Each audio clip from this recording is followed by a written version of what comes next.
bola. Sempre ele nas cobranças de falta do time do Icasa. Autorizada a cobrança.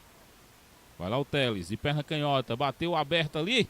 Saiu o Alisson para fazer a defesa, chegou o Cristiano tocando de cabeça. Gol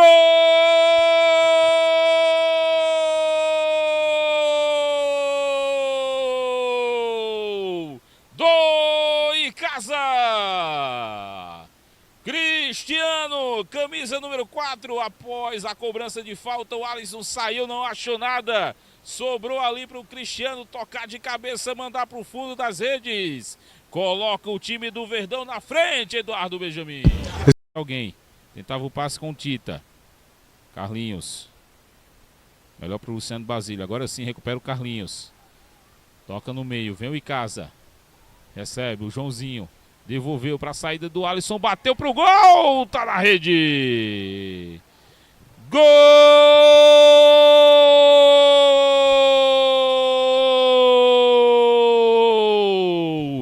do Icasa. Marca o segundo o time alviverde juazeirense. Numa roubada de bola, recebeu, bateu firme na saída do goleiro Alisson, marcando o segundo gol do time icasiano, camisa número 25, o autor do segundo gol do time do Icasa. Me confirma aí, Eduardo Benjamin, quem é o camisa número 25? Demontier.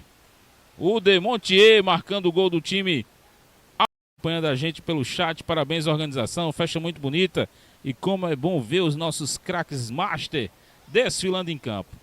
Olha o Icasa chegando por ali, Fagner dá o tapa do outro lado, vem o Joãozinho para bater, tá na rede. Gol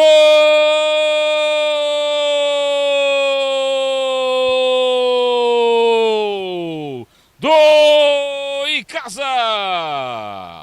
Joãozinho, camisa número 7, recebeu um presente do Fagner, sem ninguém à sua frente ali, estava entrando na área. De pé direito, deu um tapinha pro fundo das redes, ampliando a vantagem agora no placar.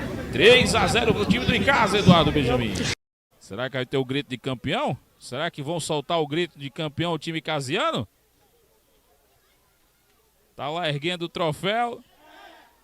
Tá aí a festa do time icasiano.